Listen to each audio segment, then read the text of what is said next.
Hello, hello, hello, everyone. This is Dr. Garrett Smith, also known as the Nutrition Detective around these here YouTube parts. And we have a barn burner of a show for you today. I may have talked about some of this stuff on Twitter before. I may have talked about some of this stuff here before. I actually don't remember if I did or not. However, we're going to go over some very interesting stuff about something that may have been included in the pokies that we have not been told about. And so for some of you who are new here, if you want this all like handed to you on a silver platter, well, that's not what they do. Just like that is why I'm the nutrition detective. And we are finding the clues that are left because it's not going to be all spoon-fed to us. They will give us clues. They will let us know, and you'll see this.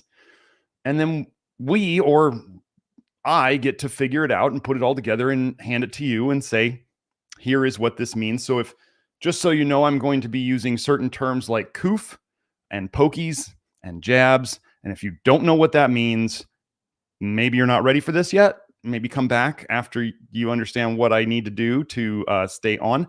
Our live stream last week, the one with Kelsey and I, was removed already because we talked about a certain 3-letter supplement.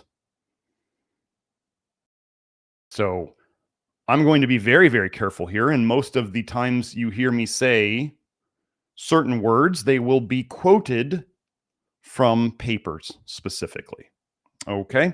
So this is going to be a very tender subject that I have to be very careful with. So you'll appreciate it as I go into it. So first, Joe has put the links to all the references in the live chat. He just showed it on the screen there.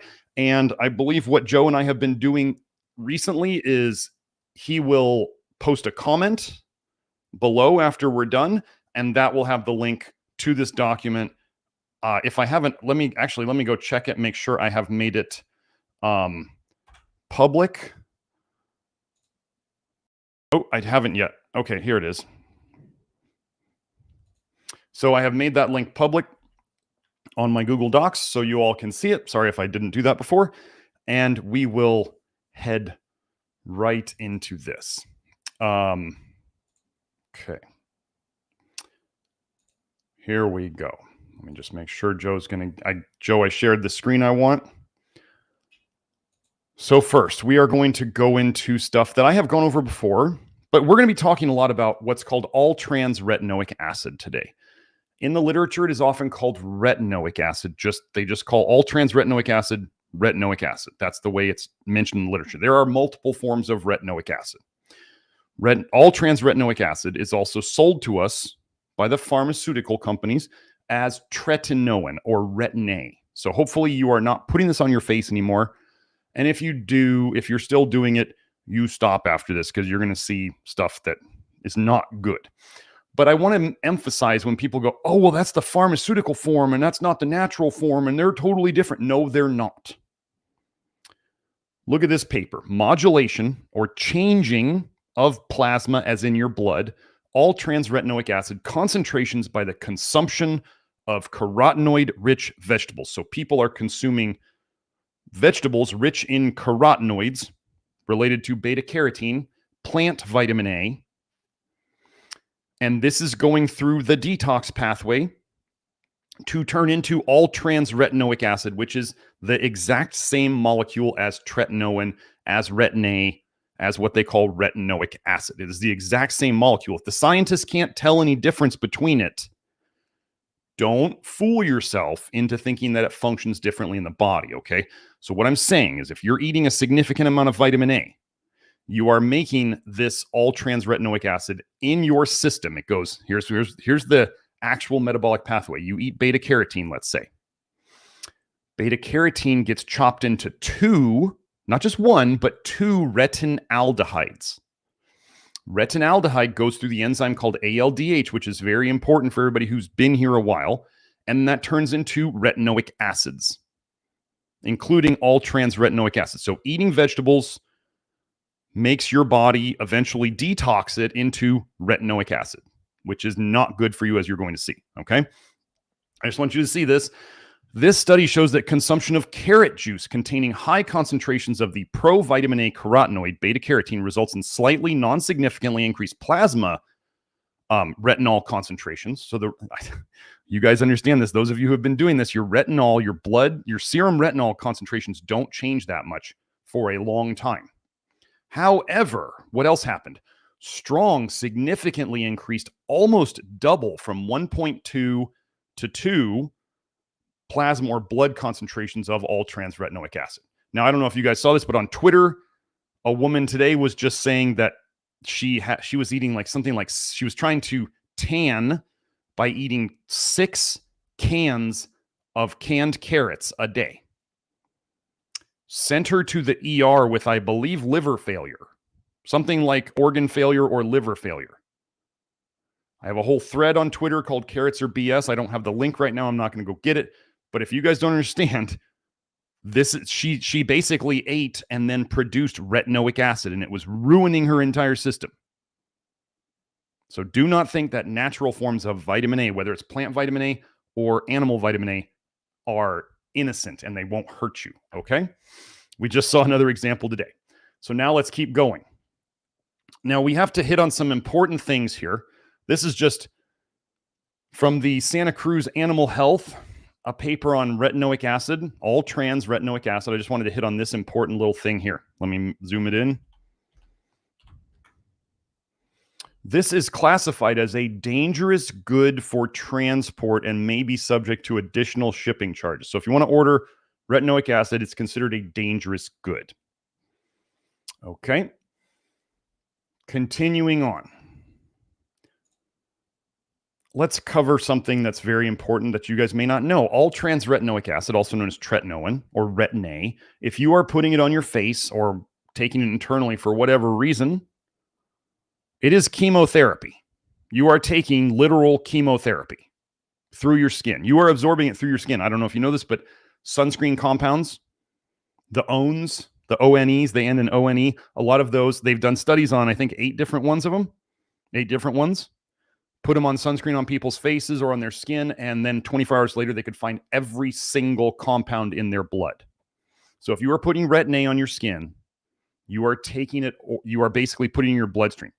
So again, the rule is if you wouldn't eat it, don't put it on your skin.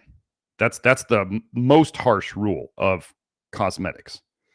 Anyway, they give it for chemo. All trans retinoic acid is in tretinoin capsules.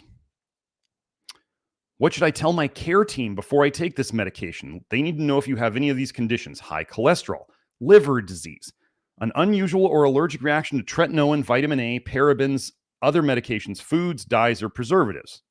If you are pregnant or trying to get pregnant, if you are breastfeeding. Why do they need to know these things? Well, before we get into the COOF stuff, do you remember how they said with the COOF, the more pre-existing conditions you have, the worse the COOF was going to be for you?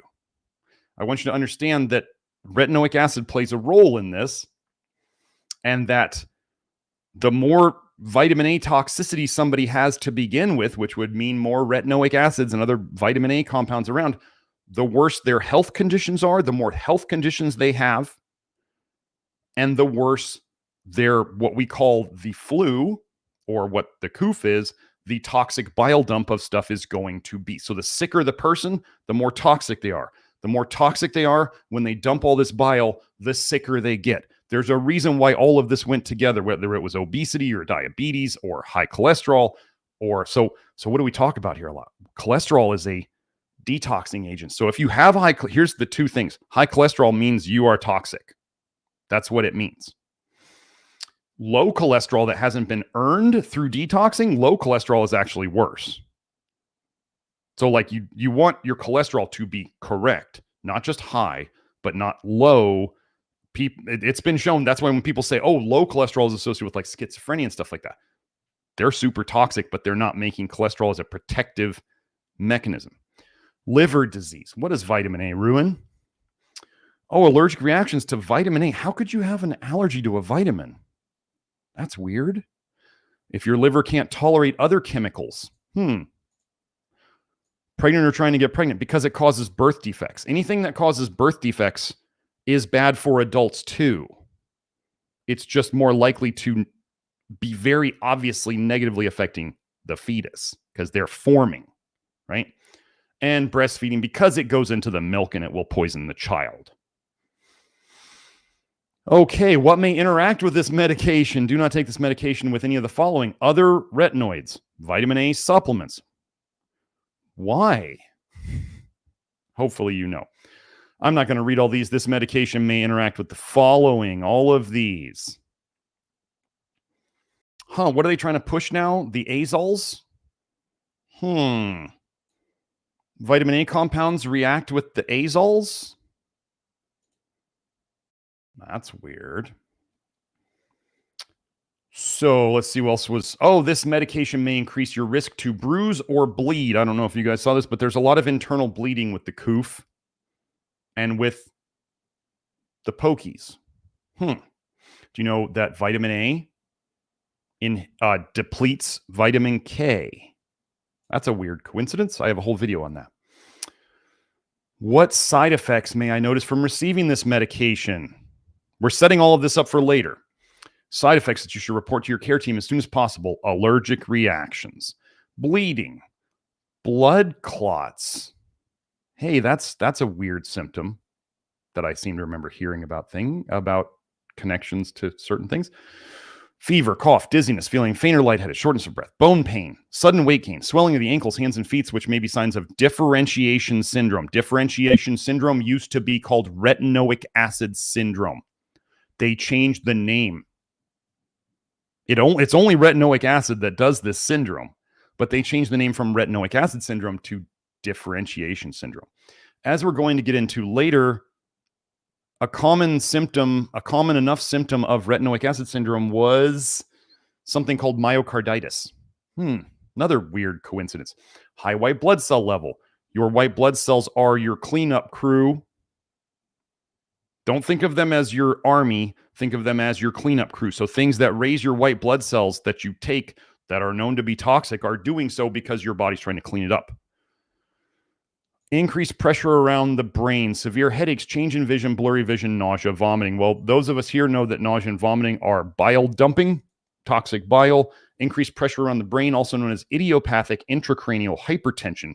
High blood pressure in the fluids around your brain, inside your skull, intracranial, inside your skull. Classic symptom of vitamin A toxicity. Infections, liver injury, jaundice, stuff like that. Okay. And just if you guys want to go look at this link, I'm not going to read all these symptoms, but boy, look at all these side effects of this vitamin. Wow, that's seizures. We've talked about that before. Trouble sleeping. Anybody out there got insomnia? Pain, just pain in general. You've got pain in general? So pay attention to all hair loss. Wow, interesting coincidence. So let's keep moving on. But it's chemotherapy. And chemotherapeutics are often used as adjuvants, which we'll get into in a second. I'm just going to hit on this study real quick. I've hit on this before. Topical tretinoin therapy and all-cause mortality. This is the risk of death from all causes. From a vitamin. That's weird. And just so you know, retinoic acid is considered the active form of vitamin A. They're saying this is what you need from vitamin A to be healthy. You need retinoic acid. Why is there a study on it causing death? And they're trying to use it as a chemo prevention, as in a drug to prevent disease. U.S. Department of Veterans Affairs, so they did this to our veterans, medical centers, patients. A total of 1,131 veterans were randomized. Their average age was 71 years old. Patients with a very high estimated short-term risk of death were excluded. So they took out the people they thought were likely to die soon. They removed them already. It gets worse. Interventions, the application of Retin-A, tretinoin, all-trans retinoic acid, 0.1%, or vehicle control cream twice daily to the face and ears. Main outcome measures. No, we did that one, Joe. That was what did I forget to show that one? Did I not show this? This is the chemo care. Joe was asking me if I went over this link. I may not have shown it. Sorry about that. But this is the chemo care, as in chemotherapy, that they're giving people. They're giving vitamin A as chemotherapy. Okay. The main outcome measures of this study, death. You don't want, I'm going to tell you something. Don't join any study where the main outcome measure is death. It's a bad idea. Which was not contemplated as an endpoint in the original study design. Results. The intervention was terminated 6 months early because of an excessive number of deaths in the tretinoin treated group. Didn't plan on that one, huh? They were trying to save people from dying, and they caused them to die. Conclusions, we observed an association of topical tretinoin therapy with death. So we see that it's used as chemotherapy. We see that it is associated with death. Okay. There's these weird patterns we keep. Okay, we've got like clotting. We've got like myocarditis. We've got death. Okay, let's keep going. Now, this is one of the papers from Anthony Mawson that I've gone over before. So I want you to understand that the very same thing that caused or made the coof really bad may be the same thing that made the pokies really bad. Okay? It can be both. Liver damage and exposure to toxic concentrations of endogenous made within the body retinoids in the pathogenesis of COVID-19 disease hypothesis. So what I want you to understand, endogenous retinoids means vitamin A compounds that are created within the body. We don't make vitamin A, but like I was saying earlier, you take beta carotene, it's chopped into 2 retinaldehydes. So you've endogenously within your body created retinaldehyde, and then that goes through ALDH, and that turns into retinoic acid. So that is endogenously created retinoic acid. So they're saying it was not made originally, the original substance was not made in your body, but it is changed and detoxed into these other things endogenously within your body. Okay? Pathogenesis means creation. Review of the literature reveals that COVID-19 disease closely resembles an endogenous form of hypervitaminosis A. We propose that SARS-CoV-2 virus-induced liver damage causes retinoic acid and stored retinyl esters to be released into the circulation in toxic concentrations. Can you say toxic bile paradigm? Unbound to protein. You need protein or antibodies or binding proteins to protect you. So they're saying it's unbound to protein, with resulting damage to organs, including the lungs, heart, blood vessels, and skin. Several lines of evidence support this model of disease causation. See the whole paper if you want to see the several lines of evidence. Subject to testing, strategies for the effective treatment and prevention of COVID-19 could include targeting the action and accumulation of retinoids. Where do they accumulate, aka store? In the liver. Okay, so let's keep going. So we were just setting the stage here for all trans retinoic acid, aka tretinoin, aka Retin-A, for its connections to the coof and other things. Okay. Let's see. That's that. We want, yes, this one. Now, one of the things I want to cover is that there's a certain industry that has paid more criminal fines than any other industry in the world ever. Hopefully you know what industry this is. I'm not going to say it, but they're very involved in what we're talking about today. Now, have they ever been caught saying that things were in pokies, or putting things in pokies and then denying that they were put in there, or just being like, oh, I don't know how that got there? Well, let's just look at this paper. Tetanus vaccine may be laced with anti-fertility drug. International/developing countries. This is a paper I'm just reading, so, you know. A priest, president of Human Life International based in Maryland, has asked Congress to investigate reports of women in some developing countries unknowingly receiving a tetanus vaccine laced with the anti-fertility drug human chorionic gonadotropin. If it is true, he wants Congress to publicly condemn the mass vaccinations and to cut off funding to the UN agencies and others involved organizations. The natural hormone HCG is needed to maintain pregnancy. The hormone would produce antibodies against HCG to prevent pregnancy. In the fall of 1994, the Pro-Life Committee of Mexico was suspicious of the protocols for the tetanus toxoid campaign because they excluded all males and children, interesting, and called for multiple injections of the vaccine in only women of reproductive age. Here's an interesting thing. Bill Gates helped develop a genetically modified banana that wasn't sweet. And they did the study in Australia to see if it was safe. And they only wanted women in that study. This is true. Why would they only want women? Interesting. Yet, one injection provides protection for at least 10 years. So why were multiple injections? The committee had vials of the tetanus vaccine analyzed for HCG. It informed HLI about the tetanus toxoid vaccine. HLI then told its World Council members and HLI affiliates in more than 60 countries. Similar tetanus vaccines laced with HCG have been uncovered in the Philippines and in Nicaragua.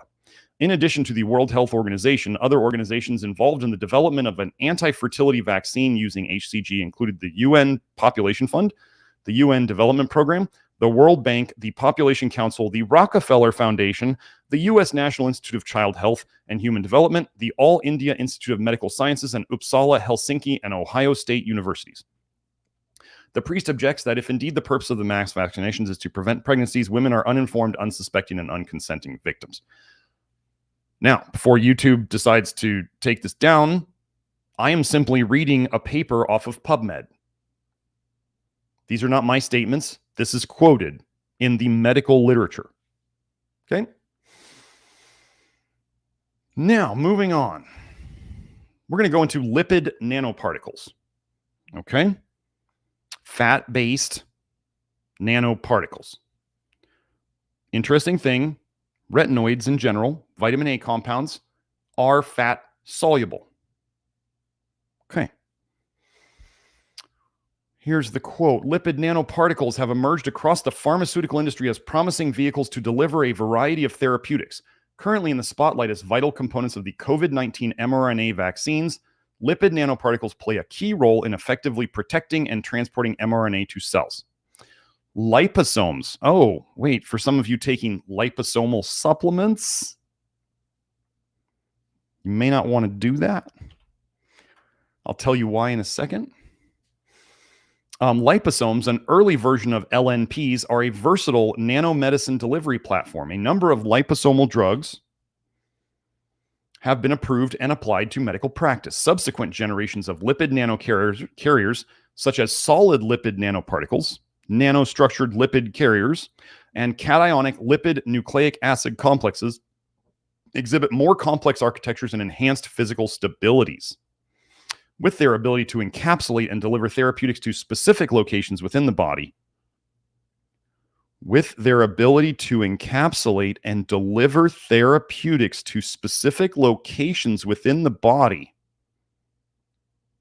and to release their contents at a desired time. Wait. Specific location within the body. Releasing their contents at a desired time. It's getting interesting, isn't it? Lipid nanoparticles provide a valuable platform for the treatment of a variety of diseases. Where do we tend to store fat-soluble toxins in the body? The liver and the body fat. I'm going to tell you that when you take liposomal things, it drives them deeper into the liver. That's why they say like you can use so much less liposomal vitamin C, is because the vitamin C is going deeper into your liver and doing what it does to your liver, which if you've seen my episode on mega dosing vitamin C as a way to slow down or shut down detox, that's what it's doing. That is why you can get so much relief from your symptoms so quickly. So if they were to put other things into the lipid nanoparticles, these things would penetrate deeper into your liver. That's That's the goal. Okay? That's how they get their activity. Specific locations within the body, I just told you one. Release their contents at a desired time.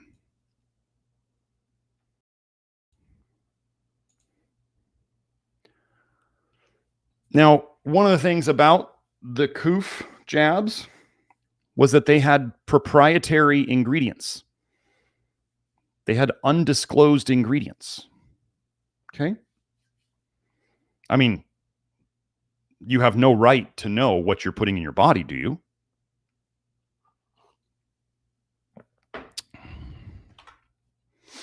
Assessment of the proposed intellectual property waiver as a mechanism to address the COVID-19 vaccine scarcity problem. Was there a scarcity problem? I don't know. Most recent vaccine technology is covered by proprietary rights consisting predominantly of patents, rights covering data associated with the development and testing of vaccine candidates, and trade secrets. Why would they not want you to know what you're putting in your body? Additionally, certain forms of knowledge needed to produce or replicate COVID-19 vaccines may be impossible to apprehend without cooperation from the innovator. So wait, if they actually disclose the ingredients, all the ingredients, somebody else could do it again. But they're saying certain forms of knowledge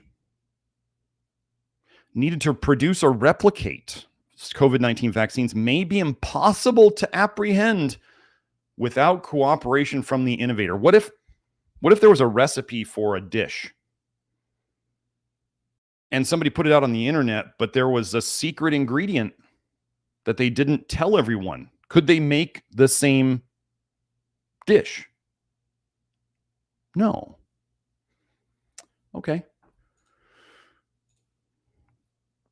Wait, get out of the way. Okay. Johnson & Johnson COVID-19 vaccine authorized by US FDA for emergency use.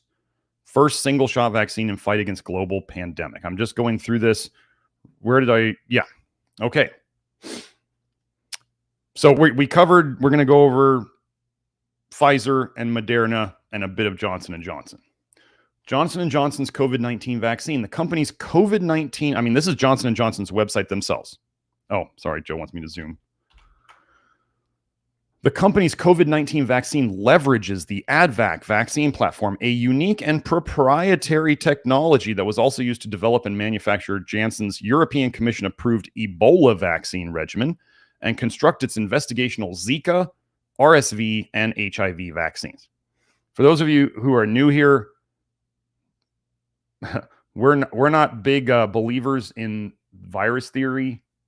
And if you take away virus theory, the idea behind the jabs fades away too, or it should.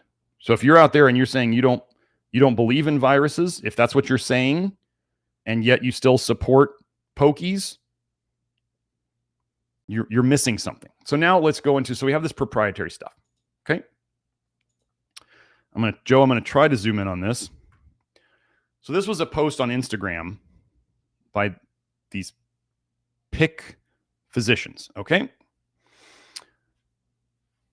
So this was the Corminati. This was the ingredient list on the FDA website. Redacted, redacted, redacted, redacted, redacted, redacted. Okay. So why would they redact ingredients? Okay.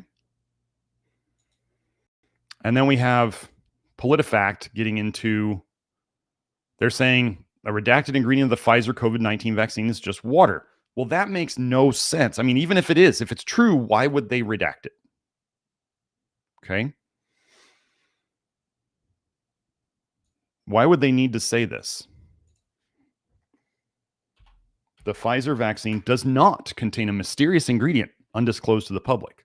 Methinks the lady doth protest too much. And then let's go down here. The FDA report on Pfizer's vaccine still has some redacted information, but Pfizer says it involves proprietary pieces of the lipid nanoparticle that makes it unique. We're going to go over lipid nanoparticles more. To the company, lipid nanoparticles are a type of fatty material that helps transport the vaccine's active ingredient into a person's cells. So let's keep going. Remember, for those of you who can download videos, you may want to download this right away as soon as I'm done. Now let's get into temperatures. Okay, so we've established lipid nanoparticles stuff, and we're gonna keep going. From NPR, why does Pfizer's COVID-19 vaccine need to be kept colder than Antarctica? This is gonna be a fun one. Oh, let's get this out of here. One big reason they have to be kept so cold. One of the front runners in the vaccine race, the one made by Pfizer, needs to be kept extremely cold, minus 70 degrees Celsius, which is colder than winter in Antarctica. Moderna has said that its vaccine needs to be frozen too, but only at minus 20 degrees Celsius, more like a regular freezer. Okay. Now, I know one person out there got so what I'm going to say is people say, but what about them giving these shots in parking lots where it's hot and all this stuff? Okay. I'm not going to say, have you ever seen those movies where where the detective talks about how the criminal purposely left clues so that someone could figure it out? Like you watch, as they say, truth is stranger than fiction. So if you're watching movies and they're talking about bad people, criminals, murderers, leaving clues so that they could be found and caught, does this information, as I'm about to go over, does it matter how true it is if it's simply a clue? You know how, like why they always talk about these, the bad guy movies, they leave notes and stuff. They're like, dude, and they have to figure out the notes. Okay. So someone on Twitter got very upset that I was talking about this because they had a relative who was thinking that they got some health issues because their retinoic acid wasn't stored at the right temperature, or I don't know if it was the vaccine or they were actually using it on their face. It could just be a clue. And let's go into why it's a clue. Oh, so anyway, there's that, Joe. Let's go into this. I may have to find this one. I got to zoom in on, I know. Okay, so this is from Sigma Aldrich. Let's just go back so people can see that it was Sigma Aldrich. Sigma Aldrich. Sigma Aldrich is owned by who? Merck. Merck owns Sigma Aldrich. Okay. Let me find.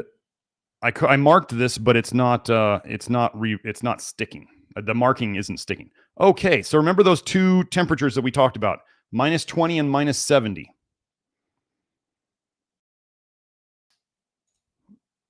Retinoic acid is expected to be stable for at least 1 year when stored at minus 20 degrees Celsius, unopened in the ampule.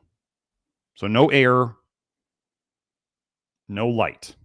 The product is extremely sensitive to UV light, air, and oxidizing agents. Gosh, we never talk about oxidizing agents, do we?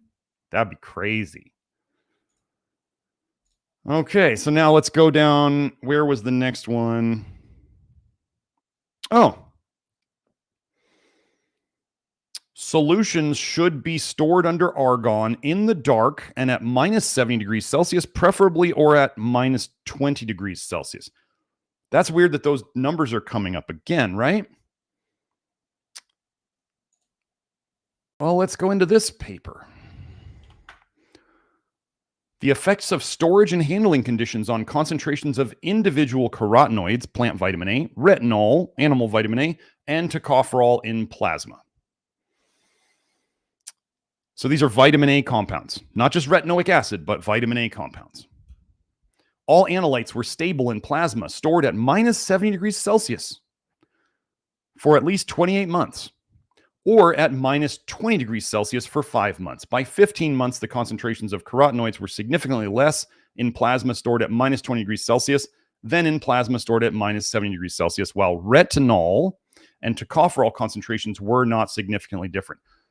Crazy that these numbers keep coming up for retinoic acid and other retinoids and carotenoids, right? So just interesting temperature coincidence, clue, if you will. Where are we at? Effects. Hold on. Let me get. There we are. Going to the next one. So we're just drawing connections here. We're just, you can figure out these connections. So now we are on, what did I do here? I did a PubMed search. Looking in the title and abstract of studies for retinoic acid and adjuvant. Do you know what an adjuvant is? An adjuvant is, okay, in past vaccines, or they're still using them today, adjuvants were used to increase the body's antibody response to vaccines. That's what they're used for. They used mercury. Mercury's toxic, right? We can agree on that. I shouldn't get in trouble for saying that. And aluminum. And aluminum is toxic. I can say that, I'm pretty sure. Okay. So adjuvants in general are things that are toxic, that are added to vaccines to increase what they call the antibody response. I'm telling you that antibodies are proteins that the body makes to bind to toxins. We're going to go over research on that. So when you hear about spike protein antibodies, you should be going, what's the toxin? Okay, we'll get to that. So antibodies are proteins that the body makes to bind to toxins. What do they want to see when they give people a poke? They want to see their antibodies rise. If you don't have enough toxin, the antibodies don't rise. Does this all make sense? So is retinoic acid, has it actually been researched as an adjuvant? Hopefully these are still showing up. They're not, oh, come on, GLASP. Let me try to refresh this and see if it shows up.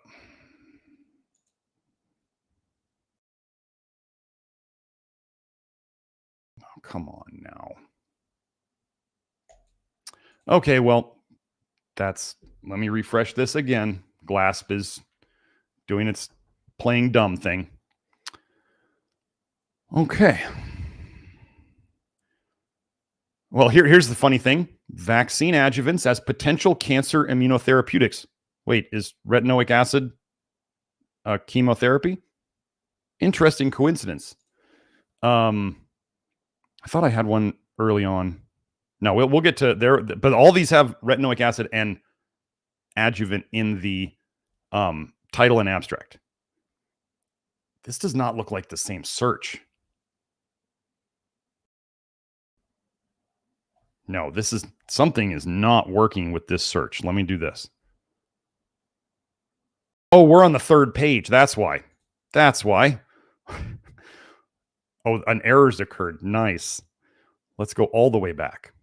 Okay, now we'll find them. Hopefully they will be marked. Okay.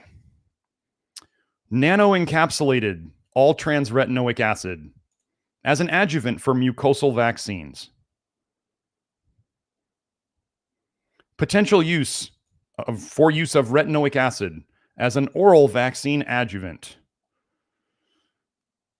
Nano-encapsulated antioxidant retinoic acid as a natural mucosal adjuvant for intranasal immunization against chronic experimental toxoplasmosis. Oh, interesting. Vitamin A supplementation and retinoic acid treatment in the regulation of antibody responses in vivo. That means in actual living animals or people. Coadjuvant effects of retinoic acid and IL-15 induce inflammatory immunity to dietary antigens. I want you to understand, this is actually, I believe this is the exact paper that showed that the researchers were trying to create celiac disease in intestinal cells, and they could not do it. They could not create the autoimmunity of celiac until they added retinoic acid. They could not create celiac in the cell model until they added retinoic acid. They could not get the inflammation they needed. Oh, cationic nanoemulsion, encapsulated retinoic acid as an adjuvant to promote OVA-specific systemic and mucosal responses. I'll do the second page, and then we'll take a break after that. Well, here's just another one. Extended adjuvant temozolomide with cis-retinoic acid with Accutane for adult glioblastoma, brain cancer.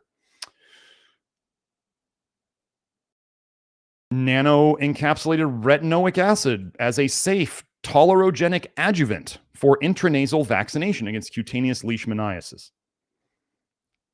Adjuvant potential of low-dose all-trans retinoic acid during oral typhoid vaccination in Zambian men.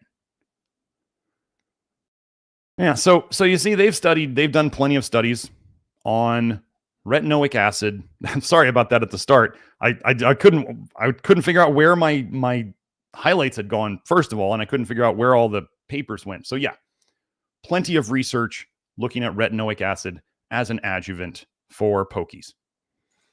Here's one of those papers. Retinoic acid as a vaccine adjuvant enhances CD8 plus T cell response and mucosal protection from viral challenge. Did I mark anything? Yeah.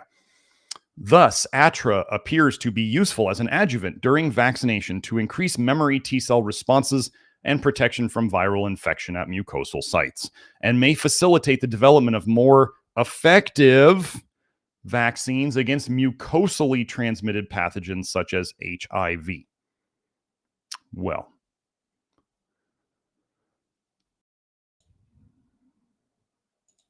now we were talking about, let me see if I can get the highlights back on here. There they are. We were talking about antibodies and adjuvants. Now this clinicaltrials.gov, this is some people who are trying to do studies. This study, if I don't even know if it was ever started, did not ever reach publishing. Okay. Now, I've talked about this a lot with retinoic acid-based research, where they do a bunch of this stuff in the background. You know, they start clinical trials or they talk about it in the literature. Like retinoic acid was in like 15 papers about Alzheimer's. And there was supposedly a doctor down in, I forget, somewhere in South America doing all this Alzheimer research because a group of people there, a specific relatively homogenous group of people, you know, racially, got Alzheimer's more than anybody else. Well, they didn't look into the fact that they loved eating this soup made with milk of a bat that ate a super high carotenoid fruit. So these bats were just full of vitamin A. They would cook it in a soup with milk, and then they wondered why everybody there was getting Alzheimer's, and they said, oh, it's got to be vitamin A, like they're deficient or something. And they never published any actual studies on retinoic acid showing it worked. They do this all the time, talking about how it should work, and then the studies never make it to the light of day. But let's just look here. Aerosol combination therapy of all-trans retinoic acid and isotretinoin, Accutane, as a novel treatment for inducing neutralizing antibodies in COVID-19 infected patients better than a vaccine. An innovative treatment. The last update posted on this was October of 2020. Why did it not get through? Wouldn't Pharma love to give you Accutane or Retin-A to help you get better, right? That's one of their products. Why did this never come out? Why are they saying it worked better than a pokey? What do they know? What do we know about what antibodies mean? Okay, moving on. So now we're getting into, I don't know if you guys ever heard, but the pokies were said to be self-adjuvanting, which is a really weird term. Self-adjuvanting. They increase the antibody response by themselves. Okay, let me just read this. The mRNA COVID-19 announcement marks a new era of preservative-free vaccines. Well, at least they don't have preservatives. Let me find it. Where is it? Oh, come on here. I'll just do this. Okay. The Pfizer COVID-19 vaccine is, so we're reading from medium.com. The Pfizer COVID-19 vaccine is self-adjuvanting, which means that it requires no immune booster, and it is not incubated in an egg, so it requires no antibiotics or formaldehyde to kill off harmful pathogens. Insights into the SARS-CoV-2 vaccines in development. Plant-based recombinant systems may have some immunogenicity issues. On the other hand, their altered glycosylation patterns may enhance C-type lectin-driven processes that deliver immunogen to immune sensors as pattern recognition signals. We're going to get into pattern recognition signals in a second. So these type of recombinant vaccines may be self-adjuvanting. They may stimulate the immune system to make lots of antibodies, which are toxin binders. Instead of injecting a weakened virus into the body and growing a virus inside of an egg, a recombinant vaccine uses no virus at all. Instead, it takes the genetic sequence of the virus and magically tricks. Is this science? Magically tricks the body's immune system into responding. Since no actual weakened virus is being injected into the body, this also eliminates most, if not all, of the side effects that originally came from those with weaker immune systems like the elderly. Well, we don't need to talk about side effects, do we? It eliminates the chance of catching the virus because of getting the vaccine, such as contracting the flu from a flu shot. I thought that never happened. Isn't that what they say? That's impossible. It never happens. You might know people who argue differently. We've had the means to use this technology for the past 3 decades, but the market for it really wasn't there. Pretty sure there was a vaccine market. A worldwide pandemic that needed a working vaccine in record time was the perfect opportunity. Somebody do something, please. This has resulted in the first mass-produced RNA vaccine that will rock the industry. Rock. Yeah, sweet. Okay. Now we go to Harvard. What does Harvard have to say? Self-adjuvanting mRNA platform technology. Through study of the mechanisms of mRNA translation. So first of all, just so you know, as Kelsey taught me, mRNA is terribly expensive for like micrograms of it. If you are one to believe in mRNA, it is amazingly expensive. I'm not going to say that the Jamie Andrews on Twitter is blowing train-size holes through genetics. I don't know what to believe, but what I do know is that what Kelsey told me is that mRNA is extremely expensive. I believe that the people who are wanting to do these things to us are very cheap. They don't like to spend lots of money. So mRNA would be a very pricey solution, whereas a simple generic toxin would be a much less expensive solution. Oh, let me zoom for Joe.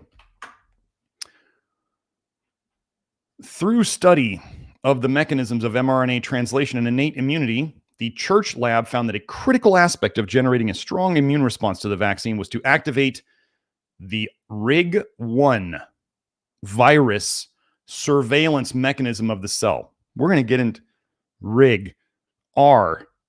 Some of you can probably guess what the R stands for already, but we're going to get into that. To accomplish this, the team developed an IVT mRNA vaccine platform that combines the antigen coding sequence in addition to a RIG-1 activating adjuvant sequence within a single mRNA transcript. RIG-1 activating adjuvant sequence. Keep that in your mind. What does that mean? It's an adjuvant that activates RIG-1. When you find out what RIG-1 means, oh boy, this strategy is a departure from classic strategies which involve co-administration of adjuvant, mercury, aluminum, with the IVT mRNA transcript and allow precise spatial control of antigen and adjuvant, as well as tunable immunostimulation. You ever heard the saying, the dose makes the poison? Results demonstrate that this highly versatile strategy generates robust immune responses compared to unmodified IVT mRNA for infectious disease and neoantigen oncology vaccines. Hey, what's something that's used as chemotherapy and an adjuvant? Okay. So what is RIG-1? Remember, tunable immunostimulation. Tunable could be like if you want more sound, you turn up the volume. As the saying goes, the dose makes the poison. And then we have RIG-1 activating adjuvant sequence. RIG-1, retinoic acid inducible gene 1. Let me repeat that. Retinoic acid inducible gene 1. RIG-1 is an essential molecule in the innate immune system for recognizing cells that have been infected with a virus. Oh, I didn't share my screen. Sorry about that. There we go, Joe. Sorry about that.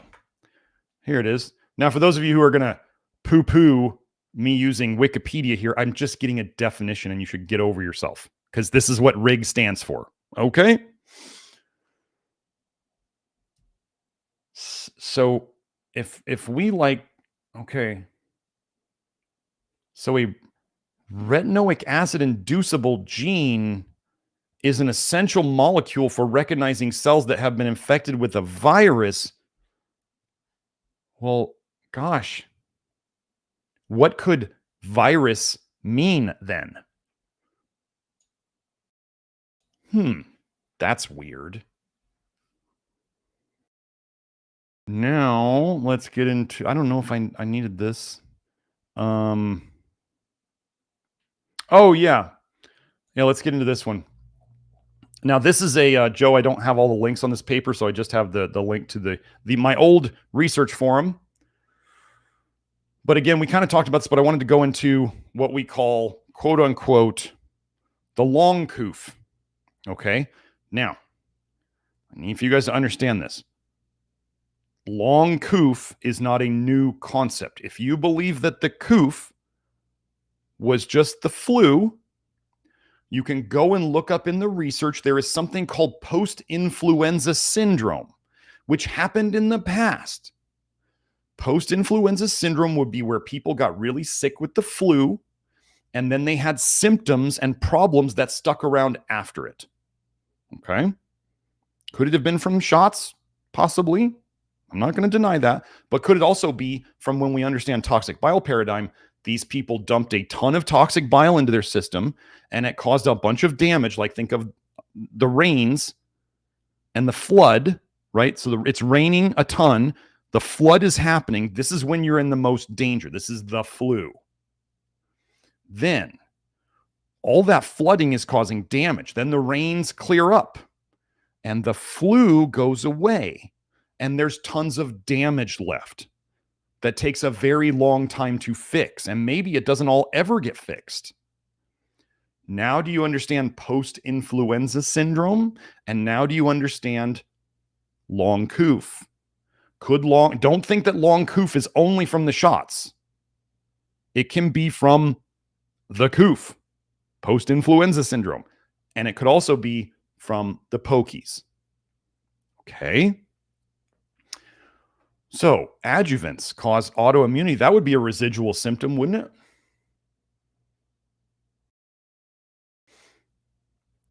Definition of adjuvant: a pharmacological or immunological agent that modifies the effect of other agents. Adjuvants may be added to a vaccine to boost the immune response to produce more antibodies and longer lasting immunity, thus minimizing the dose of antigen needed.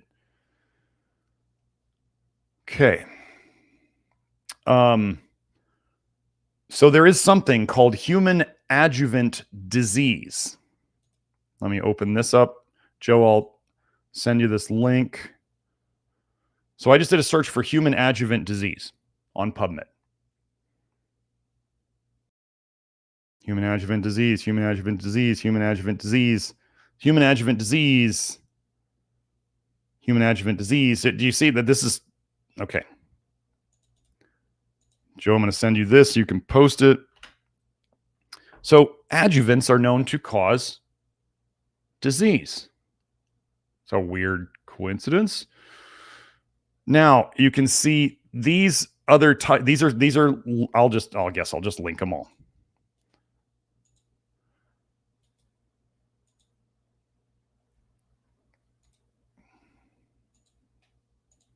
So we went over the human adjuvant disease. Let's look at this one. Again, this is a paper on PubMed, vaccines, adjuvants, and autoimmunity. Actually, I'll try to post this one, Joe. I won't make you do all that.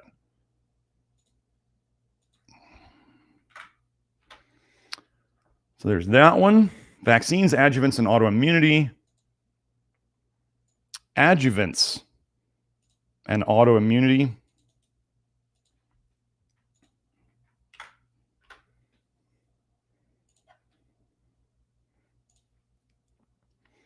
The autoimmune / inflammatory syndrome induced by adjuvants. Autoimmune syndrome induced by adjuvants. It happens often enough that they have an acronym for it. /Schoenfeld syndrome. Descriptive analysis of 300 patients from the International Asia Syndrome Registry. Autoimmune inflammatory syndrome induced by adjuvants on PubMed. Well, gosh, so did I not put this one up yet? Yeah, let me do that one. Joe, we should put these into the paper too. Was this one? Oh, and this was the search I did. I don't know why it came up like this, but Asia causing lupus, polymyalgia rheumatica, and autoimmune inflammatory syndrome by adjuvants. Asia. Women with silicone breast implants and autoimmune inflammatory syndrome induced by adjuvants. That's interesting. So the more toxic you are, the slower your detox works. The slower your detox works, the more you become toxic with the same amount of toxic intake. So all these things work together to make you sick. Oh, wait. Asia. Undifferentiated connective tissue disease. Does that sound like, for those of you with Ehlers-Danlos? Thyroid autoimmunity and Asia. That's so weird. So adjuvants can cause autoimmunity.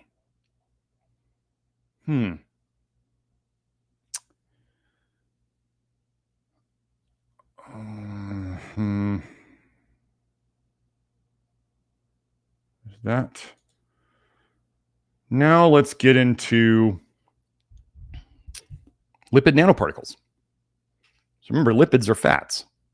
Fat storable things, fat soluble things, lipophilic things, fat loving things.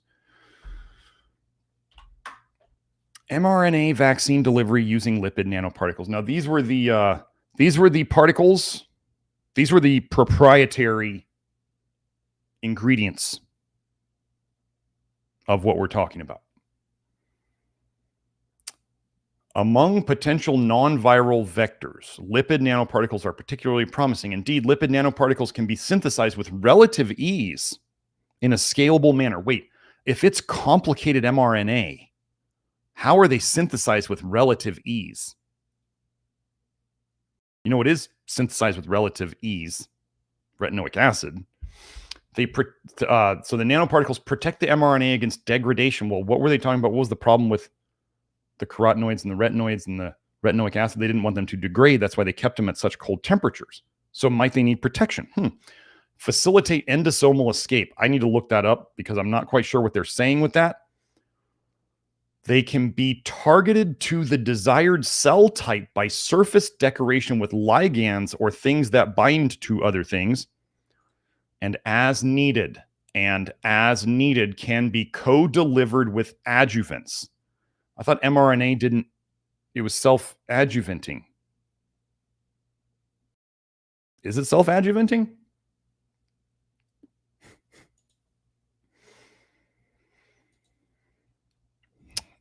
Effects of mRNA lipid nanoparticle components of 2 globally marketed COVID-19 vaccines on efficacy and stability.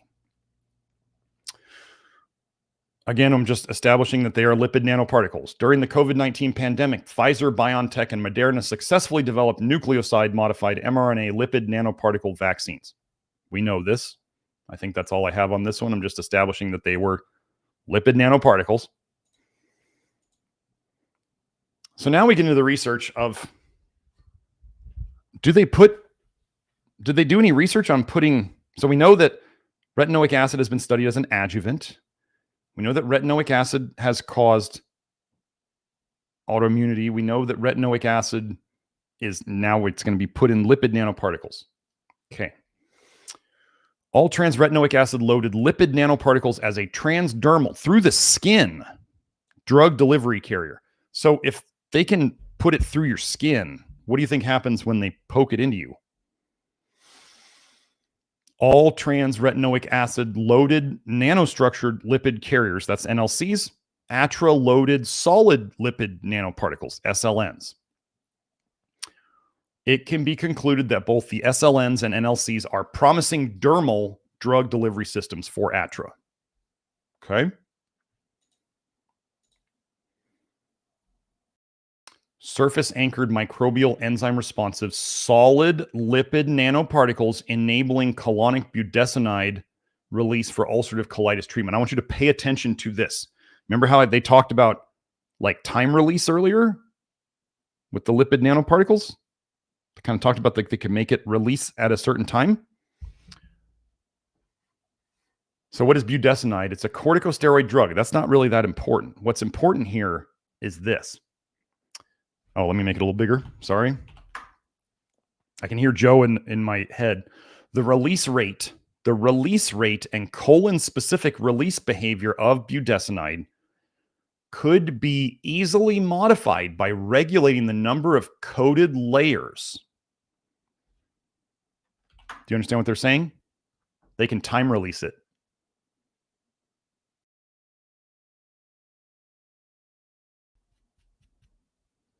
They can make it so it takes a while to dissolve.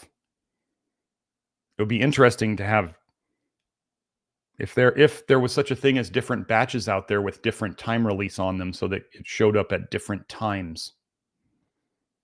It would be harder, when you think of like Criminal Minds in movies, it would be harder to track if different people had different delivery times of this, right?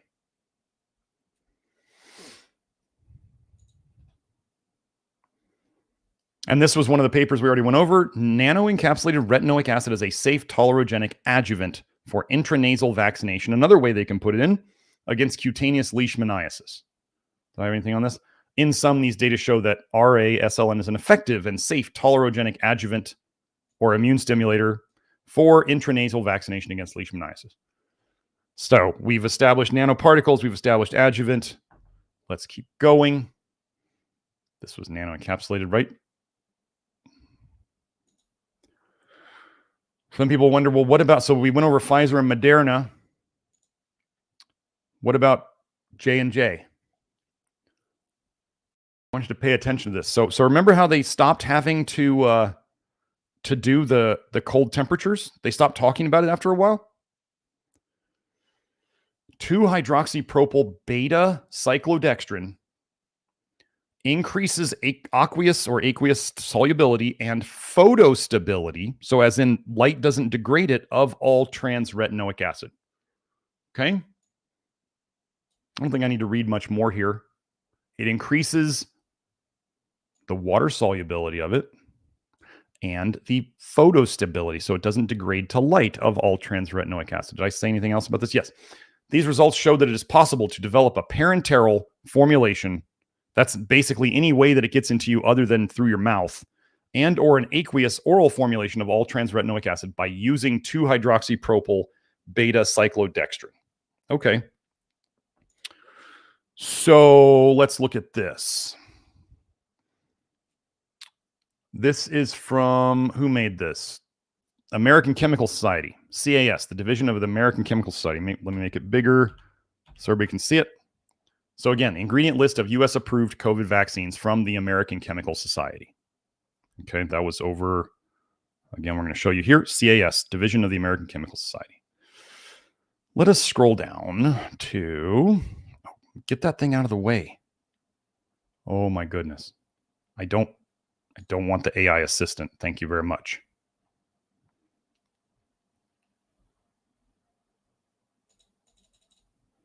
Hey, you see it already?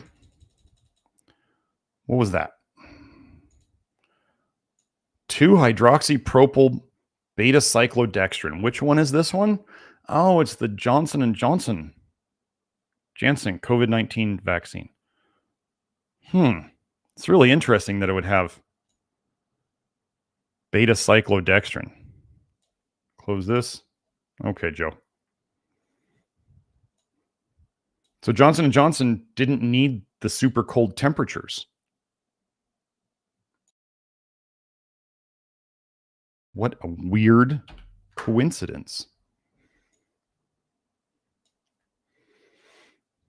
Widely used excipient, used in other vaccines since 1984. Okay. Moving on. Isn't this fun? What was that one big symptom that everybody talked about with the pokies? Was it myocarditis? Tons of people were kind of like, I never heard of myocarditis before. Where did that come from? Well, I'm just going to go through the titles of these papers because they're going to try to say it's rare, and we'll just find multiple papers. All trans retinoic acid induced isolated myocarditis. Okay.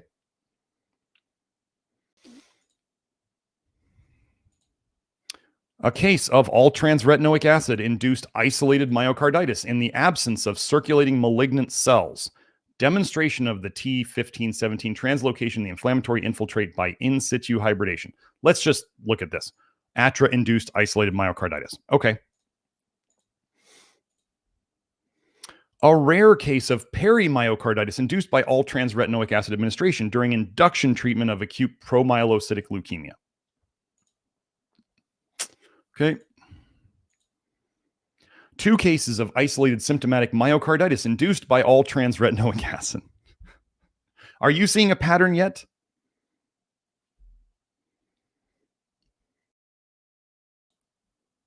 Now, this is the Substack of Anthony Colpo. I really, really like his stuff.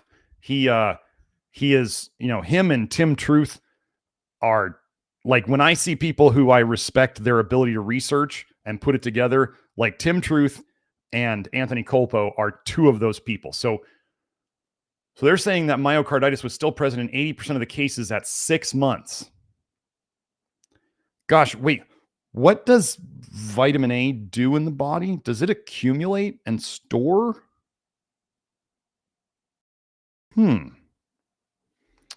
I don't remember if I marked anything else on this or if it was just, nope, it was just that. And then this was the paper. This is the paper that he was talking about. So I highly suggest if you like Substack, wait, why did that shrink? Where did it go? There it is. This is the paper, Myocarditis Cases Reported After mRNA-Based COVID-19 Vaccination in the U.S. from December 2020 to August 2021. The meaning of all of this: based on passive surveillance reporting in the U.S., the risk of myocarditis after receiving mRNA-based COVID-19 vaccines was increased across multiple age and sex strata and was highest after the second vaccination dose in adolescent males and young men. Okay.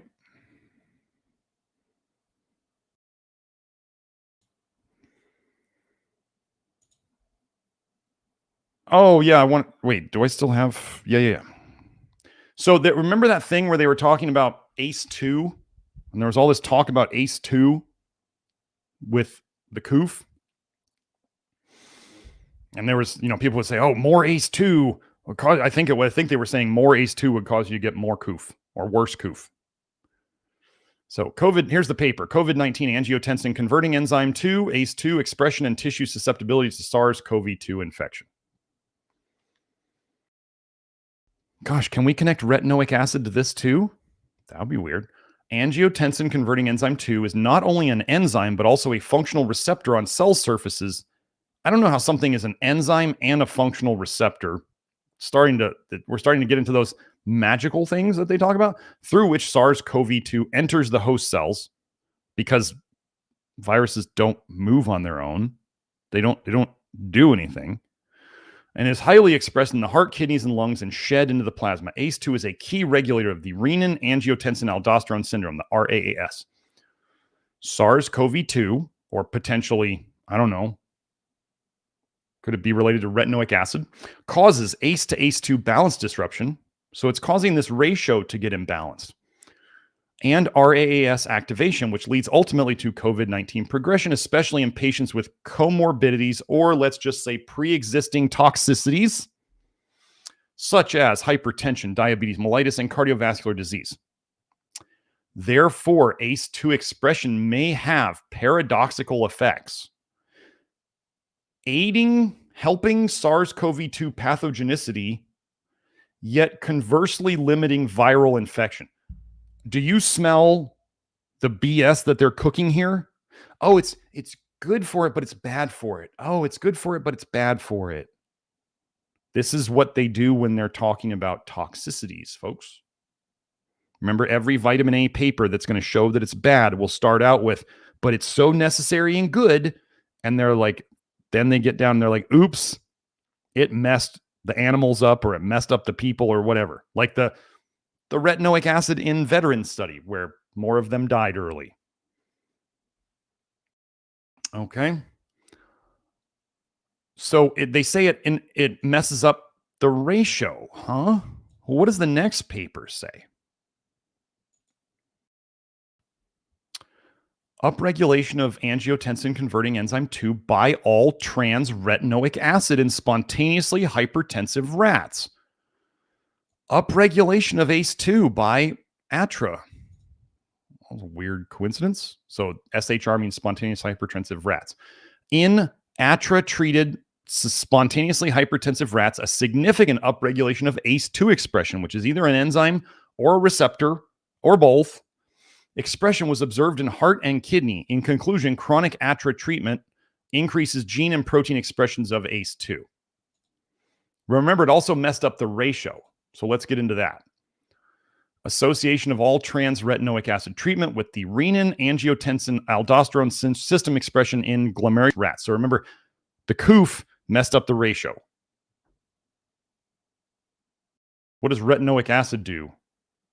The COOF messed up the ACE to ACE2 ratio. What does all trans retinoic acid do to the ACE to ACE2 ratio?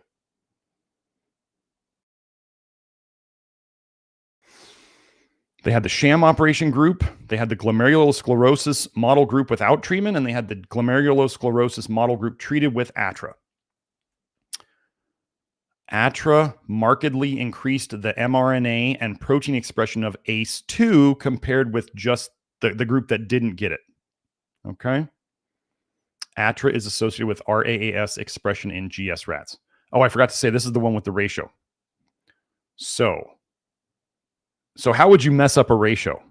You would make one of them go, what is the best way to mess up a ratio, right? One of the ways is you make them go in opposite directions. So if you have like a normal ratio, that's one that you want, and you wanted it to get worse. What if you sent one up and one down? Wouldn't that be the way to make the ratio get as bad as possible, as quick as possible? You make them go in opposite directions. I didn't highlight this, but we're going to go through it now. Let's find ATRA group. Let me take this away and then we'll put it back. However, mRNA and protein expression of ACE1 in the ATRA treatment group was markedly down-regulated or decreased when compared with the GS group. We only want to talk about the ATRA ones, okay? ATRA was markedly increased the mRNA and protein expression of ACE2 compared with the GS group.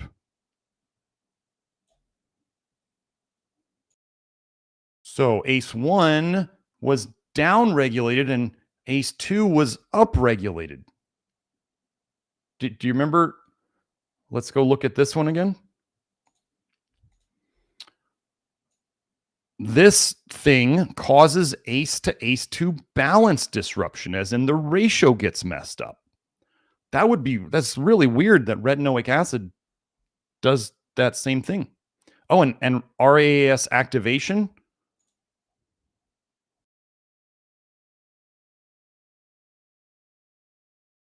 Expression. So they're using expression versus activation. Let's go here. Was this activation? Upregulation. You could say that's activation. Such a weird coincidence. Now we're going to get into the fun stuff. This is the really fun stuff. So first,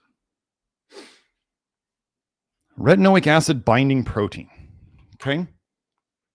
Your body makes a protein, specifically multiple proteins, to bind to retinoic acid. It makes multiple proteins to bind to retinol. It makes multiple proteins to bind to retinaldehyde.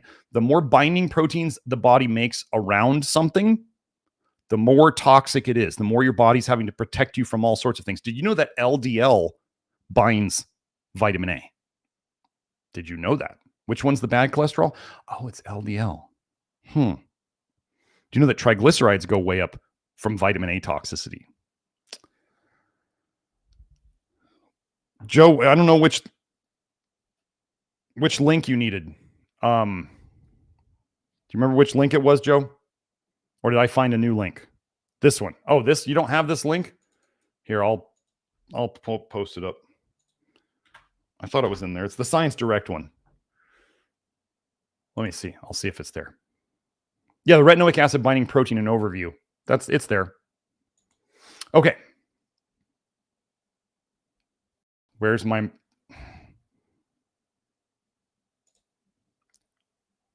Come on now.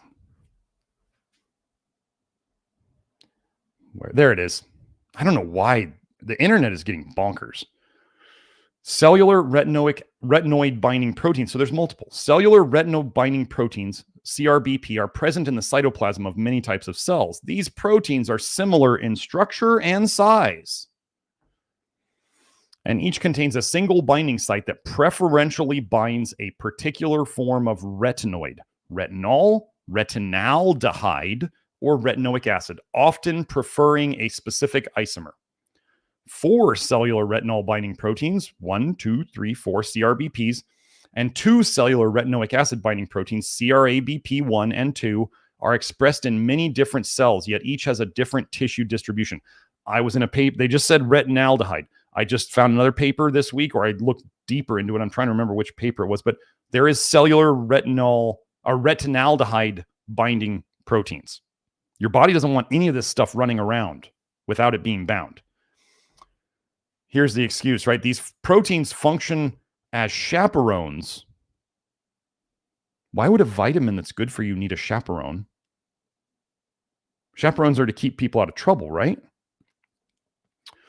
Or to stop them from doing things that they shouldn't be, right? Like you have chaperones at teenage dances to keep the kids from doing things to each other that they maybe shouldn't be doing. That confer aqueous solubility on otherwise insoluble retinoids. Why would you want to make retinoids water soluble? What's the detox organ that would get rid of water soluble toxins? Oh, it's the kidneys. While directing them to specific enzymes that then catalyze their further metabolism. Wait, so they're saying they're making them water soluble when they're normally fat soluble, which means they can be detoxed by the kidneys. You want to know what this means? Directing them to specific enzymes that catalyze their further metabolism while feeding them to the detox mechanisms, the detox machine. That's what it's doing. It's not further metabolism, it's detoxification. They try to use all these flowery words to avoid saying it's toxic. So, I just want you to pay attention. The body makes lots of proteins to bind to vitamin A. And remember, LDL cholesterol binds to carotenoids and vitamin A. Okay? Now, pay attention here because this spike protein thing is a bunch of... Okay, so if you don't believe... let's say you have doubts in virus theory. I'm putting that nicely. the spike protein theory, these are even smaller than viruses. So if you have trouble believing in virus theory, you should really, really be having trouble believing in the spike protein theory. Just saying. Now, of course, this is going to be a misleading title, a retinol derivative. A retinol derivative inhibits SARS-CoV-2 infection by interrupting spike-mediated cellular entry. Now, what if, let's just say the spike protein was actually a binding protein for a toxin? They just don't want to tell you what the toxin is. So the spike protein then would very easily bind to that toxin, would it not? Mechanistically, ATRA directly binds in a deep hydrophobic pocket of the receptor binding domain, located on the top of the SARS-CoV-2 spike protein trimer. The bound ATRA mediates strong interactions between the down receptor binding domains and locks most of the S trimers in an RBD all down and ACE2 inaccessible inhibitory conformation.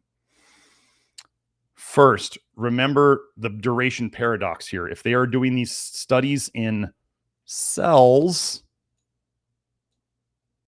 what usually happens in the human body, in the actual in vivo, is it does the opposite of what they're saying. So if these cell studies tend to say that, oh, this retinoic acid will inhibit this, then it actually means it makes it worse. And what am I showing you that the body makes lots of proteins to do? To bind to things. Yeah, when Joe, yeah, like when we're saying experiments in cells, we're talking about like if you think of Petri dish experiments, that's like the visual for most people, okay? It's not always in a Petri dish, but that's the idea. It's not in the body. Okay, so what we're seeing here is that the spike protein directly binds retinoid, retinoic acid. And then what are they measuring the spike protein with? Antibodies. Antibodies. What are antibodies made to do in the body? Okay. This page, I don't know why this page is so dumb, but it puts this up at the top and I don't know how to get rid of it. Let me see if I make it smaller, if I can get rid of that. Oh, okay, that got rid of it. That's good. Oh, here we go. This is as big as I can make it without putting that stupid thing at the top. What are antibodies? So, right, we're told that you make antibodies to viruses and other things. Now, if you don't know, the etymology of the word virus means poison or toxin. Like when you look up the deep etymology of the word virus, it means poison or toxin. This is true. You can look this up. That's what that word means. Okay. So we measure virus activity with antibodies. Okay. This is the special toxin antibody interactions episode, or I mean journal issue of the journal Toxins. So do you think they know what they're talking about? This is a big special issue. Antibodies are remarkable in their ability to inactivate even the most potent plant and microbial toxins, including botulinum, tetanus, diphtheria, anthrax, and ricin toxins. While this fact has been recognized for more than a century, surprisingly little is known about the molecular mechanisms by which antibodies actually neutralize toxins. They bind to them. They reduce their ability to fit into things. That's my guess. That's my theory. Okay. So the Toxins Journal says that antibodies inactivate toxins. What do they measure viruses with? Basically antibodies. So what does this mean? If you think you have a viral disease causing all your health issues and they measure it with antibodies, they're indirectly measuring your body's response to the toxins in it. And when you start thinking of like this, you can start to see a way out of it. You're not a victim of the viruses anymore, Whatever you're measuring on the testing is a result of toxicity leaking into your system, and your body is making proteins to bind to it. Let's continue on this. What does vitamin A do to antibodies? Well, we kind of already went over that with adjuvants. But let's keep going. Vitamin A and retinoic acid in the regulation of B cell development and antibody production. Wait, where's my... Did I mark it? Okay. Vitamin A and retinoic acid regulate the maturation and differentiation of B cells at multiple levels that, in combination, regulate and as in control and often potentiate as in increase antibody production overall. Well, what do you want with an adjuvant? You want it to increase antibodies. What does vitamin A and retinoic acid do? Increase antibodies. What does that likely mean that they are? Toxins. So can antibodies be binding to vitamin A too? Yes. Let me see. Was there anything else I had on this page? And then we have this. Retinoic acid increased the proliferation or creation of new ones of memory B cells when B cells were stimulated with CpG-DNA, which induces cell activation through TLR9. The increased rate of B cell proliferation was accompanied by increased secretion of antibody.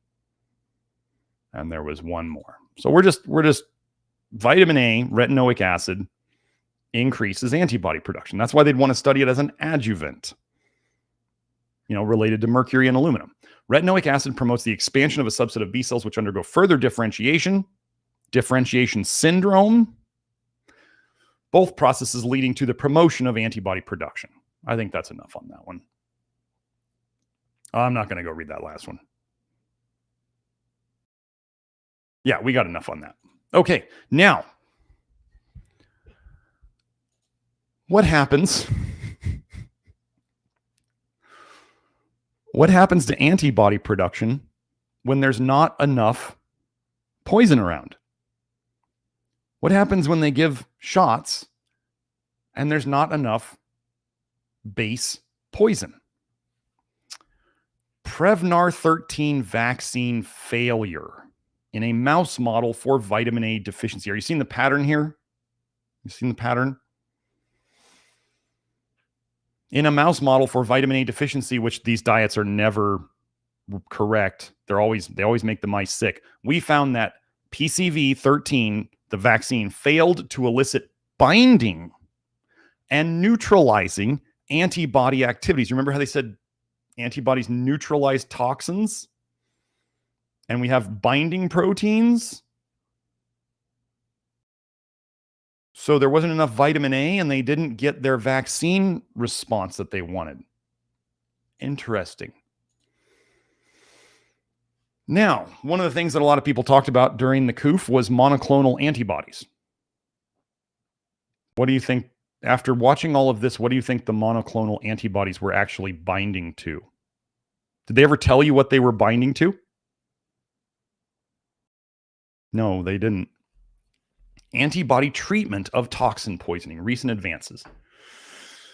The major responses to the administration of specific antibody or toxin-specific fragment are described. Toxin sequestration, or pulling it away from everything else, right? Depends on the extent and rate of antibody distribution, the antibody affinity, how well it binds, and its ability to form a non-active immune complex, protecting you from the toxicity. Toxin redistribution is mainly influenced by the reversible binding and efflux kinetics of the toxin from the receptor. Finally, toxin elimination adopts the antibody elimination properties for low molecular weight compounds. These three basic mechanisms of the immuno-detoxification, your immune system is the cleanup crew, your liver and your kidneys are the main detox process could be optimized by designing the ideal antibody in terms of size and origin to inactivate the toxic properties. What was the big thing that worked really well during the COOF? Monoclonal antibodies.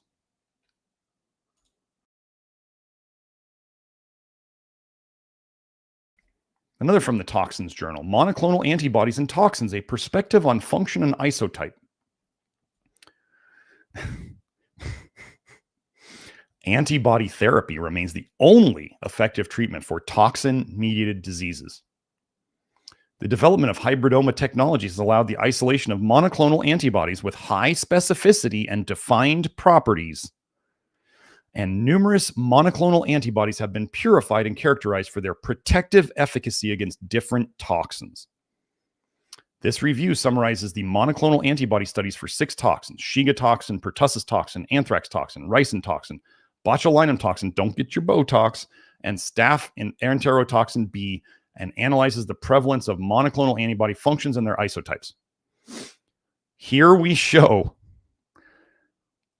that most toxin-binding monoclonal antibodies resulted from immunization are non-protective, and that monoclonal antibodies with potential therapeutic use are preferably characterized. They're saying that the monoclonal antibodies that you make from pokies are not protective. Do you understand what they just said there?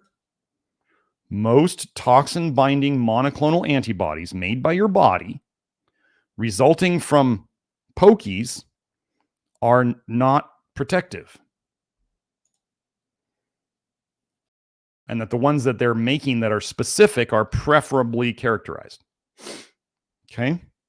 So like, let's just say that you had a retinoic acid problem and they give you a pokey that has mercury in it. Would that work very well? Because the mercury is what's stimulating the antibodies. Those are antibodies for mercury, not retinoic acid. And how many of us know people who get, let's say, I don't know, flu jabs, and they still get the flu, or they start getting the flu more and more? Well, there's a reason for that. So, after all of that, I believe that's everything. Let me pull up the chat. Okay. And let me get back to the main screen. Okay. Joe, you can take that down. There we go. So, after all of that, what would I do with this information?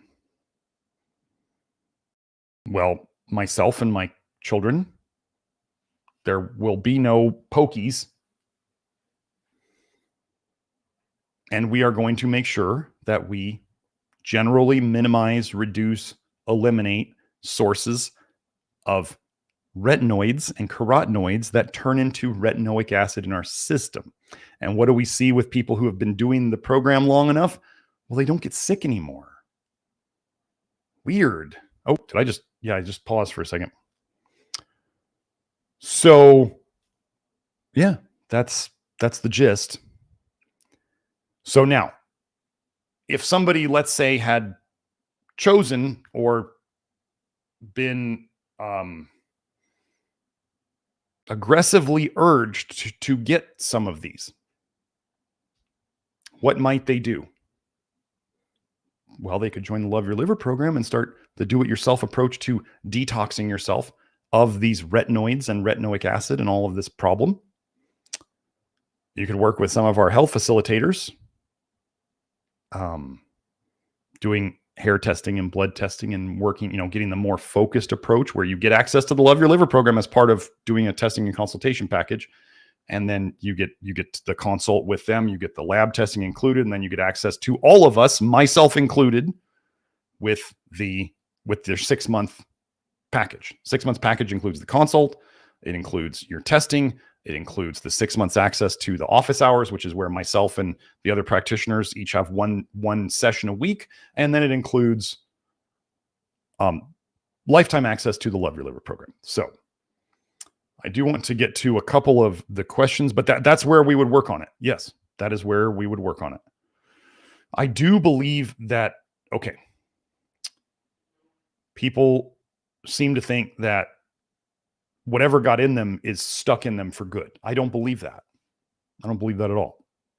Your liver knows how to detox things that it's never even come across before, because it's concepts and principles. Your liver operates on concepts and principles, and it starts going, here's this compound.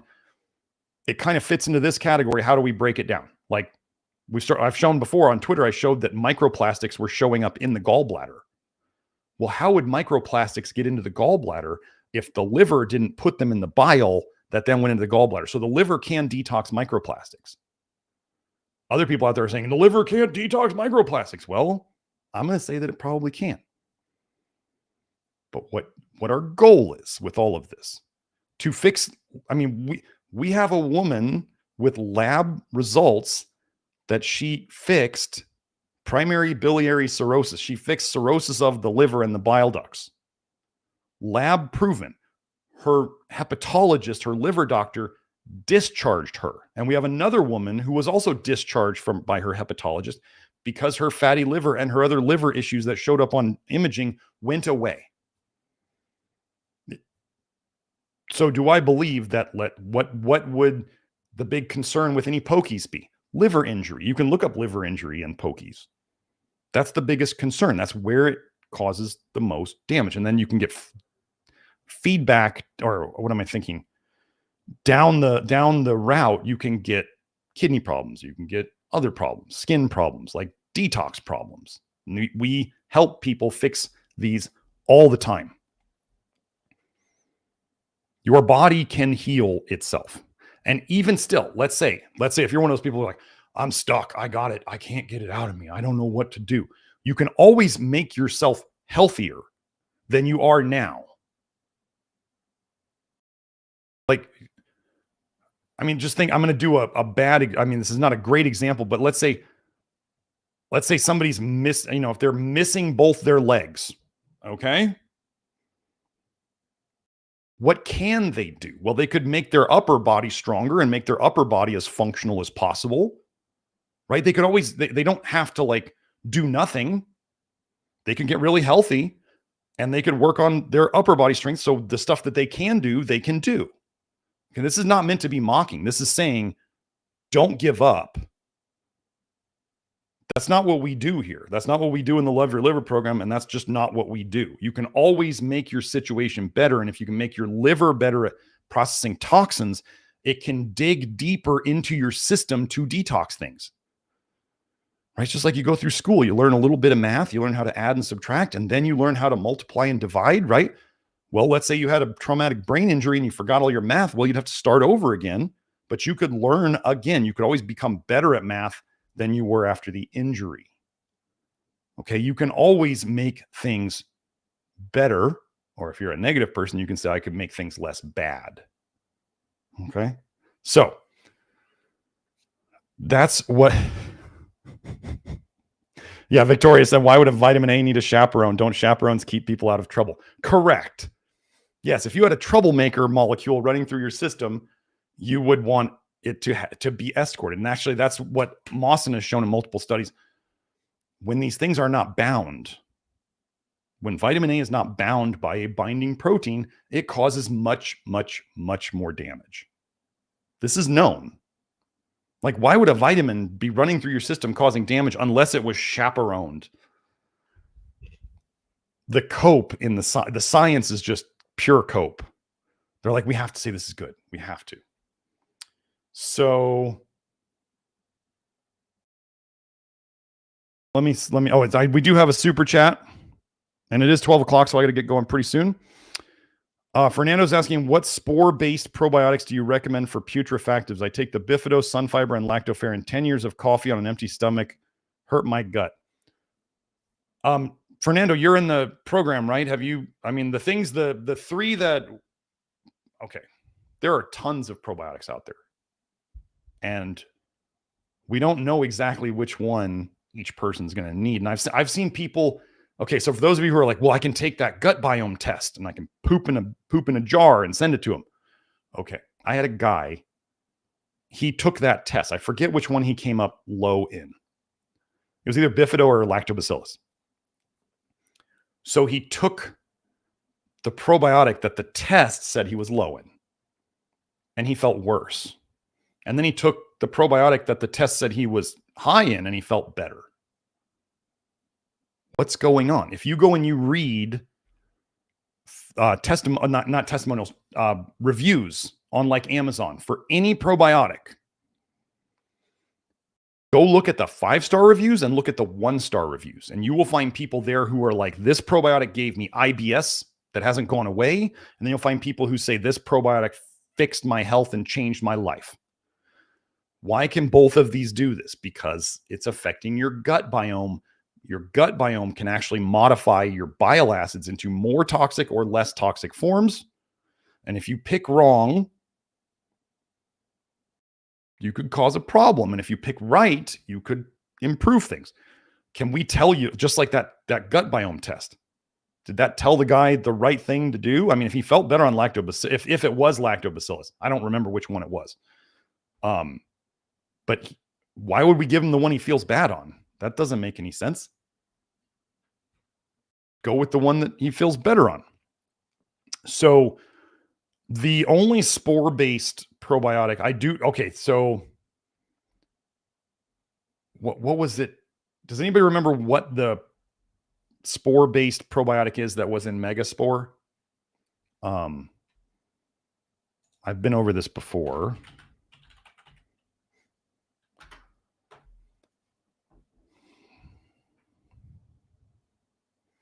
MegaSpore biotic, that's what I mean.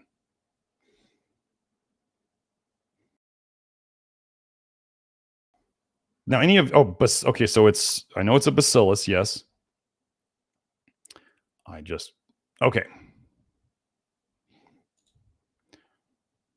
Here we go. I'm going to share this tab, Joe. This is a very common spore-based probiotic. This is the one that I'm specifically talking about, Bacillus indicus HU36. Okay. Do you see what it produces? This is their own website. Oh, let me get the link. They brag that it produces vitamin A, carotenoids, lycopene, astaxanthin, beta-carotene, and lutein.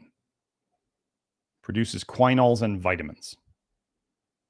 Do you want to put these little vitamin A producing machines in your guts? Do you see how, let's say you had a bunch of bacteria in your gut that could actually produce carotenoids. Do you know that Staph aureus, MRSA, Staph aureus is called aureus. Aureus means gold. It's called that because it makes golden colored carotenoids.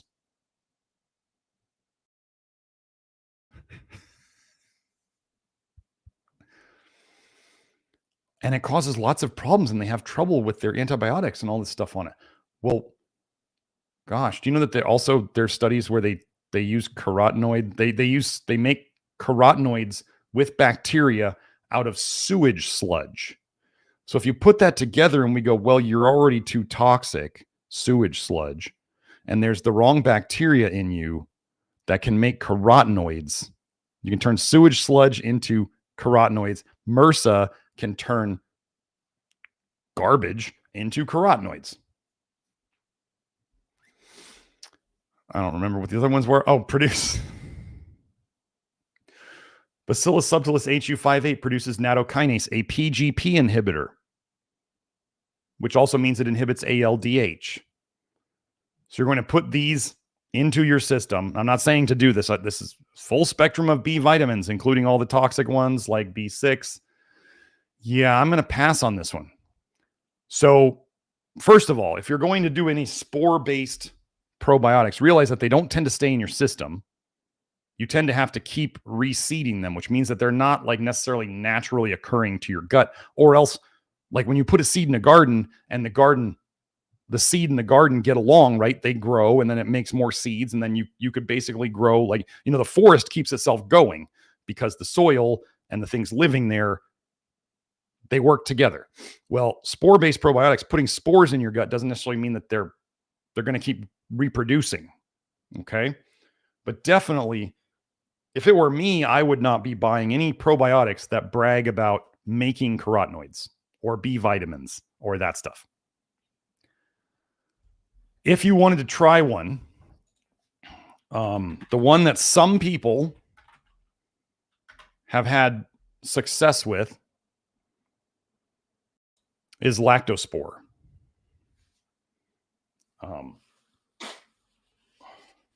Sorry, let me share the screen. So this is lactospore.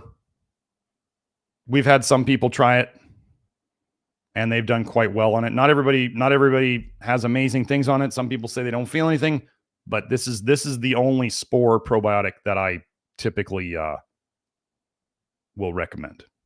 Oh, sorry, Fernando, I forgot to thank you for the super chat. Joe reminded me. Sorry about that. But yeah. And those of you who have, remember, you can try lactobacillus. You can try, you tried Bifido already, or you're already taking Bifido. You could try lactobacillus and see if it helps. But there's also lactospore that if you wanted to try it. We may eventually, if the lactospore works as well as I'd like to, we may eventually make a product with it, but don't. That's way down the line.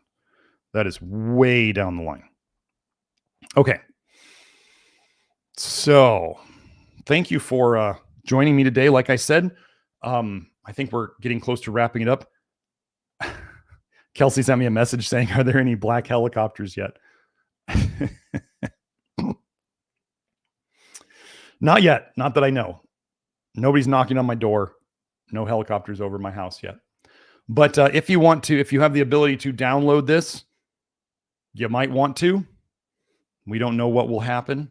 I did my best to be careful in my references and, using different words and only reading certain words off of references.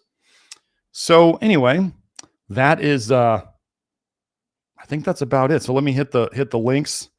Oh, and Fernando was wondering, he said earlier about, so if you guys didn't know, episode 198 got taken down. Fernando, who gave the super chat, again, thanks, Fernando. He said he thought it was possibly from saying a certain 3-letter acronym too often. And he is correct. So the 3-letter acronym has to do with miracles and supplements and minerals. So we're not going to say that on any live streams anymore. So if you don't know what that is, well, you should get up to speed. And if you don't, another way that people have referred to it is the universal antidote. So if that helps you find it and figure out what it is, then you can do that. But I'm not risking my channel for saying that anymore. Who knows what's going to happen with today's episode? So yeah, that's about it. So again, if you want to find us on the internet, our website for supplements, for working with our health facilitators, for finding all of our stuff, that's nutritiondetective.com. If you we're looking around social media, obviously we're here on YouTube at Nutrition Detective. We're also on Rumble at Nutrition Detective, or it's the Nutrition Detective. I don't remember. And we got all these different things. You can find us on Facebook and Instagram, and Twitter's my most active thing. NutriDetect on Twitter. That's where you can find stuff. My musing on a daily basis. And yeah, so if you want to download this, I would suggest you do it right away. I know we're going to have a copy of it. And it will definitely, so 198, the one that's not here for now, can be found on Rumble. It's there. I checked. Actually, no, we want to know what? Funny story about that. We hadn't downloaded it right away. And it turns out that Kelsey's friend AG had it downloaded and sent it to me, and I saved it and I uploaded it to Rumble right away. So we had it, and then we found out that we actually had it saved here on our Streamlabs software as well. So we saved it in the cloud, and then somebody else downloaded it too. So we are not going to lose these episodes, regardless of what some may choose to do with the ability of you to see them. So yeah, that's about it. Okay, another barn burner. Hope you guys caught the connections. If and if somebody in the comments is like, well, where's the study that says this? You're not going to get it. Okay. Even in the movies, The criminal does not walk into the police station with his hands in handcuffs and say, put me in jail. I'm here to admit everything. That's not what they do. They have fun by leaving clues that you may or may not figure out. That's what we're doing here. So, hope you all enjoyed it. I will see you all next time. Bye now.